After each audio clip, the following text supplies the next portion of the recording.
तो दोस्तों नमस्कार। बात करेंगे एयू स्मॉल फाइनेंस बैंक के बारे में। इसका क्वार्टर रिजल्ट आ गया है और आज हम कंपनी के बारे में थोड़ा सा ओवरव्यू जानने का प्रयास करेंगे। तो अभी मैं कंपनी के शेयर प्राइस की बात करूं तो 1004 रुपये कंपनी का शेयर प्राइस है और लास्ट क्लोजिंग सेशन पर इन्होंने 2.59% के ग्रोथ के साथ, तेजी के साथ जो है अपना क्लोजिंग दिया है। अभी कंपनी का करंट मार्केट कैप 75,259 करोड़ का है और 52 वीक हाई और लो की बात करूं तो 1090 रुपए इनका 52 वीक हाई है और 682 रुपए इनका जो है 52 वीक लो है। तो इस प्रकार से अगर हम देखें तो लगभग जो है 52 वीक हाई के आसपास यह शेयर अभी ट्रेड कर रहा है। और स्टॉक की पी आप देखेंगे तो 26.4 का एक स्टॉक का पी है, जो कि इंडस्ट्रियल पी 15.2 के मुकाबले आपको थोड़ा सा महंगा जरूर नजर आएगा। आरओई और आरओसी पर अगर जो ध्यान देंगे तो 7.66% इनका आरओसीई है और आरओई की बात करूं तो 14.3% इनका आरओई है। अगर हम कंपनी के 3 साल का सेल्स ग्रोथ की अगर मैं बात करूं तो ये जो है 31% इनका जो है लगभग 3 साल का सेल्स ग्रोथ है और प्रॉफिट ग्रोथ की अगर मैं बात करूं तो लगभग 22.7% इनका जो है 3 साल का CAGR है। उसके बाद फिर जो है कंपनी का अगर हम इंटरेस्ट कवरेज रेशो देखें तो 1.38 का है और कंपनी का प्लेज परसेंटेज किसी भी प्रकार का नहीं, मतलब इनके शेयर को किसी भी प्रमोटर ने जो है प्लेज नहीं किया है।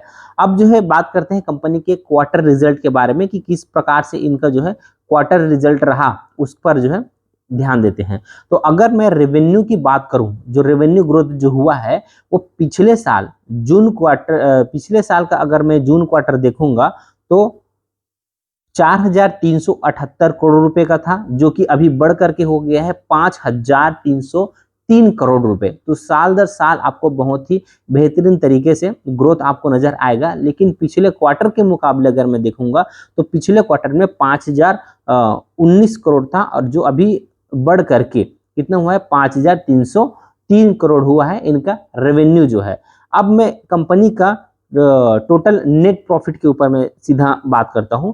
नेट प्रॉफिट अभी हो गया है इस क्वार्टर में 796 करोड़, जो कि पिछले क्वार्टर में था 832 करोड़। तो आपको लगभग वही 4% के आसपास, 4-5% के आसपास आपको थोड़ा सा क्वार्टर ऑन क्वार्टर थोड़ा सा गिरावट जरूर दिख रहा है। लेकिन अगर हम साल दर साल इसको कंपेयर करेंगे तो साल दर साल जो है बहुत ही बेहतरीन ग्रोथ है। यानी कि पिछले साल के जून क्वार्टर में 581 करोड़ का था और जो अभी बढ़ करके हो गया है 796 करोड़। तो नेट प्रॉफिट काफी बेहतरीन जो हुआ है। इसी प्रकार से कंपनी का जो EPS है उसमें भी काफी बेहतरीन सुधार हुआ है, 10.63 का है। और अगर हम जो है नॉन परफॉर्मिंग इनके एसेट की बात करें तो 2.10 है और नेट ये ग्रॉस था और नेट नॉन परफॉर्मिंग एसेट यानी कि NPA की अगर बात करें तो 0.76% इनका जो है नेट NPA है। तो इस प्रकार से इनका जो है फाइनेंशियल रिजल्ट रहा। देखने पर तो काफी बेहतरीन इनका फाइनेंशियल रिजल्ट है और कंपनी अच्छा परफॉर्म भी कर रहा है। लेकिन इसके जो डेप्ट है वो थोड़ा सा ज्यादा है, तो ये थोड़ा सा आपको जो है यहाँ पर ध्यान रखना है। डेप्ट अगर आप देखेंगे तो 1,66,533 करोड़ का इनका जो है डेप्ट है। तो यहाँ पर थोड़ा सा आपको जो है ध्यान देना है, क्योंकि ऑलरेडी कंपनी का जो मार्केट कैप है वो 75,259 करोड़ का है और डेप्ट इनके सरप्लस है। तो इस पर थोड़ा सा ध्यान देना। हालांकि परफॉर्मेंस जो है अच्छा है इसके। अगर हम जो है प्रोमोटर्स की ओर अगर हम थोड़ा सा ध्यान देंगे कि मतलब इन्वेस्टर की ओर कि कौन कौन से इन्वेस्टर ने कितना कितना होल्डिंग रखा हुआ है, तो प्रमोटर के पास केवल और केवल जो है यहाँ पर 22.74% होल्डिंग है और FIS के पास देखेंगे यहाँ पर तो 35.98 लगभग 36% का होल्डिंग है और DIS के पास देखेंगे तो 32.81 यानी कि लगभग 33% के आसपास होल्डिंग है। पब्लिक के पास जो है 8.47% का होल्डिंग है। मेजॉरिटी शेयर जितने भी हैं वो बड़े इंस्टीट्यूशनल इन्वेस्टर के पास है, लेकिन प्रमोटर के पास थोड़ा सा कम होल्डिंग है। इन बातों को आपको जो है बिल्कुल ध्यान में रखना है।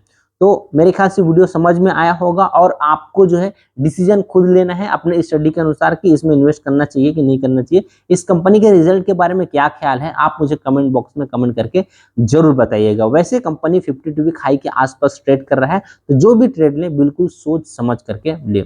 मिलते हैं और भी ऐसे बेहतरीन जानकारी के साथ अगले वीडियो पर। Wish you all the best. Thank you.